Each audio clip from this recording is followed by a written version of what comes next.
Welcome to the latest edition of RedArmy.tv, and it's a big welcome. It's a big takeover, actually. The advanced vehicle leasing chaps are in. Eddie Hides, hello, with the Boro shirt on. Good shirt, mate. Thank you very much. Good mate of mine. Good to see you in here. And you brought Sean Falconbridge along as well, also hello. From the office. So yes. If anybody needs a leased car, these are the men. Right, that's the plug out of the way.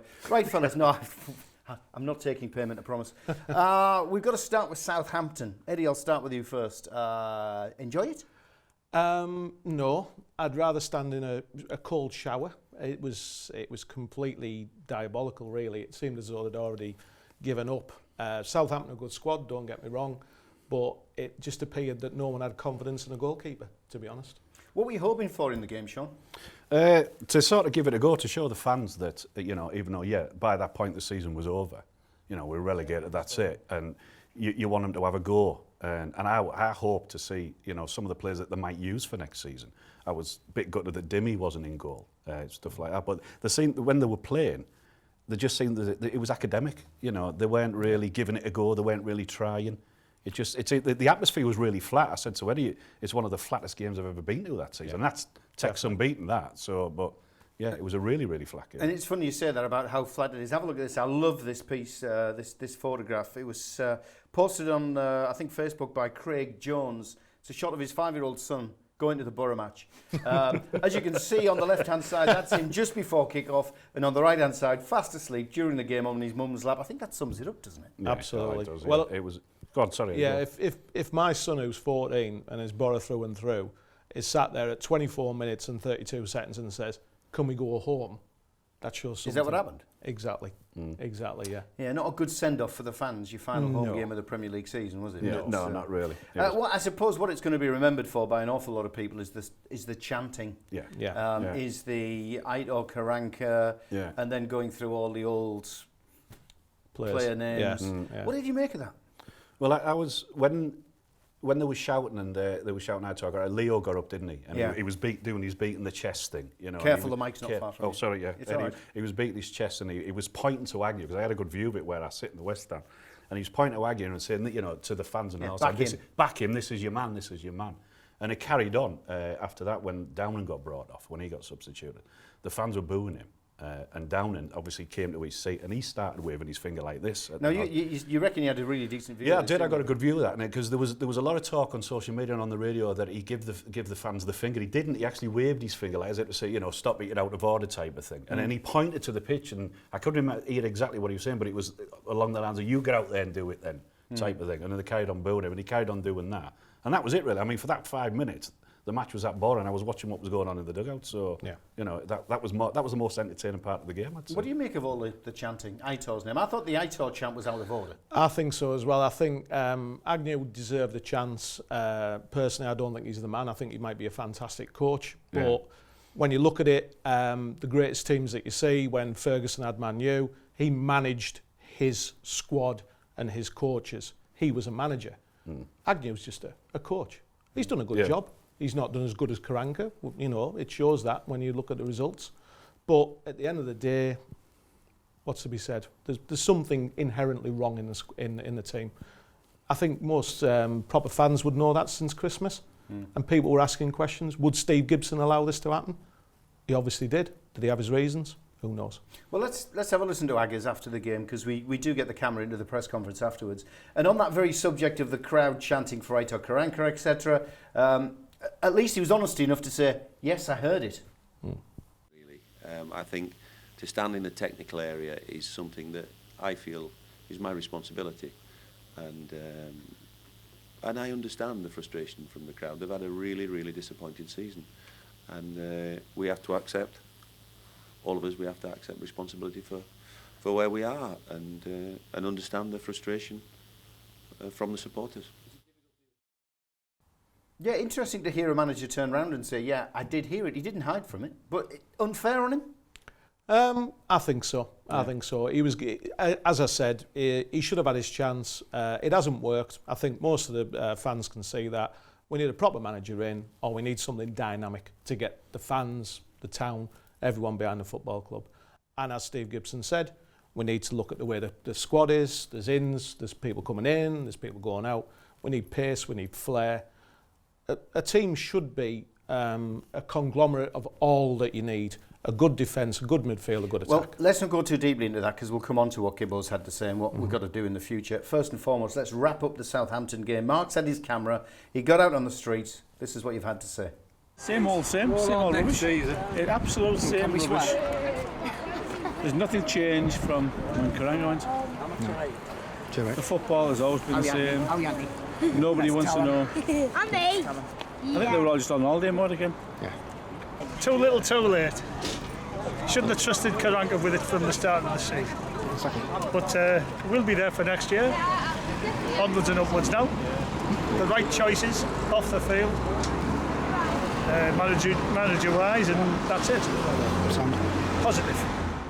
So we mentioned earlier the game against Southampton will be remembered by some of the chanting on the terraces. Also, Steve Gibson on the radio afterwards on BBC Tees.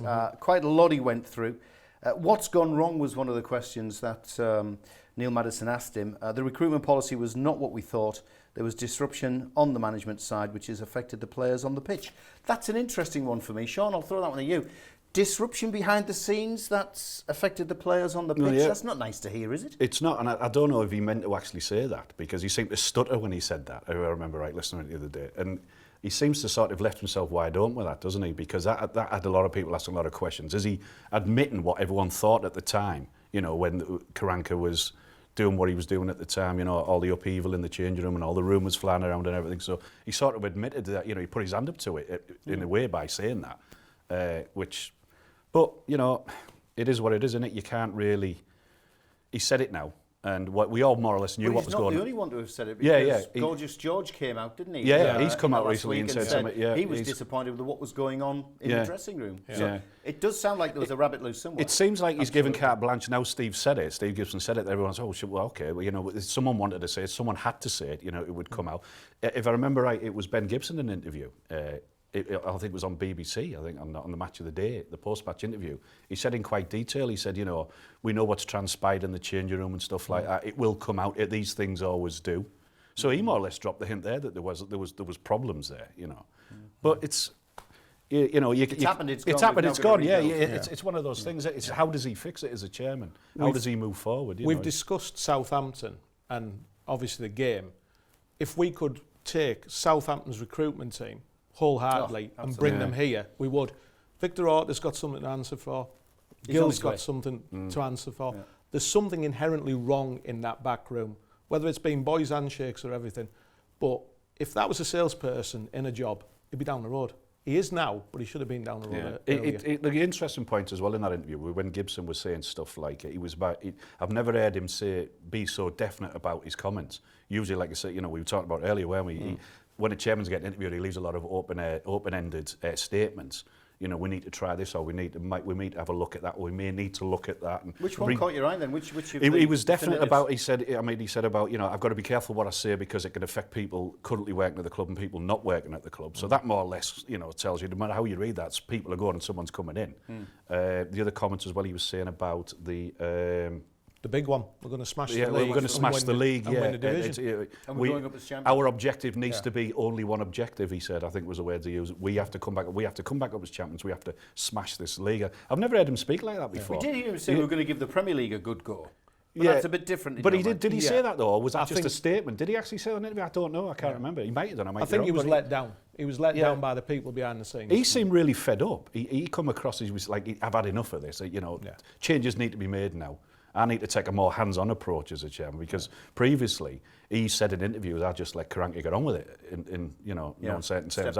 I trust my manager, I step back, I let him get on with it. I'll tell you what we'll do, fellas, this is good stuff, so we'll come back to this. We've got to take a quick break, but we will come back to it, and other comments that Steve Gibson's mentioned as well. We'll dig a bit deeper before we look ahead to Liverpool. But first and foremost, we must put some coins in the coffers. We'll catch you after this short break. Catch you then. And the club's moved on now. They're at the Riverside Stadium. But just a word on Ayresome Park. You had the chicken run, you had the whole gate end. I mean, how special was that atmosphere? Well, those days have gone, haven't they? All the stadia now are much of a muchness. And any team coming to Ayresome Park, let alone some of the home players, didn't relish running down the side of the chicken run. Cocky being one of them. Yeah, Jimmy Millsy got a bit of stick as well, didn't he? But we were all hard-backed. We knew what the fans wanted. We were there to show the fans and please the fans in every aspect of the game.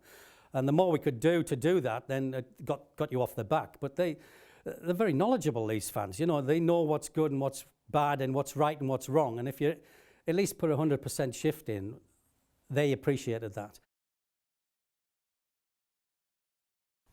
Yeah, welcome back to RedArmy.tv. Sean and Eddie still with us from AVL. Fellas, we'll be back to you in a second. But first and foremost, what have you been saying on social media? Matt's got all the answers. Thanks, Dave. Well, as you can see, we're not in the coffee shop this week. It's because we couldn't be bothered. We've decided to stay here at the production office at Red Army TV, and we're going to talk about your social media comments. Starting off with Mikael Beck, he said to all Boro fans, never stop believing. In 1 year's time, our favourite team will be back in the Premier League. Callum Chambers, last game at the Riverside wasn't the result we wanted, but thank you to everyone who supported us this season. You've been amazing. And Ben Gibson, thanks to everyone for our unbelievable support. You've been let down. Yet you've consistently been amazing up the Borough. Fair play to him for that. And All About the Borough has tweeted in regarding the comments Steve Gibson made after the match against Southampton at the weekend. He said, I really hope he means it this time. Steve Gibson saying the funds are there. At least he pretty much confirmed Agnew won't be in charge. Right, if you want to get your messages into us, you can tweet us at Boro Red Army, or if you want to email us, studio@redarmy.tv. Back to you, Dave. And Matt always likes a good free cup of coffee. That's why he does it. It's the only reason why he does it. Fellas, we were talking Steve Gibson and that interview he did on BBC Tees after the match at the weekend. We've already touched on we're going to smash the league, we're going to win it, we're going to go up as champions. It's a bit unusual, isn't it, Eddie, for a chairman to come out and be so definite? Absolutely. He knows something we don't, which he obviously does, but you would never you'd leave the statement open-ended. We'll try hard, we'll try and win the league. He's put his head on the block. He will be judged now by every single fan on what we do this year. That is unusual. But it's still good to hear the positivity, isn't it, and the determination. Absolutely, yeah. I mean, we were talking, weren't we? I was saying it's the first time you're going into a closed season, not feeling too down about the relegation, probably because we've expected it for so a while now. But looking forward to next season, you know, I had no qualms. I renewed my season ticket and thinking, you know, I'm looking forward to it now. We'll probably win more games. You know, get a few more games. Get a few more games, the Tuesday night games, stuff like that. Yeah. But you can't do anything but look forward and positive, because, and that statement sort of cemented it for me, for what he said. Like I was impressed with what he come out with. There was a lot of people straight after the interview were slating him and saying, "Oh, we've heard it all before." And I thought, well, no, we haven't. We haven't heard what he said before, and he said it in such a way. I don't think we have heard it like that. He seemed to like, this is what's going to happen. There can be no other objective, was it, like I said, the phrase he used. We want to come back, we want to smash it, we want to come back as champions. And he said, great, bring it on. You know, we need to bring pace and flair into the team, he was saying, stuff like that. He was talking about core players again. So it's obvious, you know, he's going to get rid of a load of players, bring some new ones in. So yeah, it's all positive for me. I can't wait to see it for next season start. But we still do have a decent championship core, don't we? Because you've got the likes of Dimmy. You can argue until the cows come on whether he should have got a couple of games in the Premier League, and let's hope he does play against Liverpool, just so you can say he's a Premier League goalkeeper, because I think he's earned that. But from Dimmy moving forward, Ben Gibson may not be there, but Dale Fry could come in, sit alongside Ayala. We've still got George, we've got Fabio, and you go through, you've still got Clayton, you've still got Ledbetter, you've still got Forshaw. I mean, it is a decent core championship side. It is, of course it is, we bought them, didn't we, in January. We bought a core for a championship side. This is the crux. This is what everyone said. Why have we bought players that are only championship standard? Bamford, jury's still out, the kid's good, he's got a bit of flair. Gusted, everyone knows the stats on Gusted. And then we've got the guy from Watford, Gladiola, or whatever his name is. I've never seen him. Where is he? Guardiola. And we paid a good hefty sum for him. And there's all the links as well. I mean, all the ones you think are going to stay might not necessarily stay. The one you'd think it was a given, Ben Gibson, George Friend would stay. Yeah. But then there's links with him in the press going to West Brom, isn't there? Gibson, everything. Well, no, you don't. But they're also saying now today, you know, as I was on social media, they were saying that Ben Gibson might still stay. I doubt it, though. I mean, he wants to play international football. He's had a sniff in the England squad, but he's not actually been called into the side. He's not actually become an England international, has he? So and time's on his side for that. So maybe there is a chance Ben Gibson could keep the Boro shirt on. Yeah. Who knows? Maybe we're just keeping our fingers crossed too tightly. Tell you what we'll do. We're going to catch up with some news. We've still got to come back to that point that you're saying there about the manager. What's going to happen next season? The manager. But first of all, let's catch up with all the latest goings on around the Boro. Here's Heidi with the news. Ex-Boro manager Aitor Karanka is scheduled to make his first public appearance since leaving his role at the Riverside this weekend. He is to appear as a guest on Goals on Sunday, where he will be discussing his Boro exit, the January transfer frustration and his next job.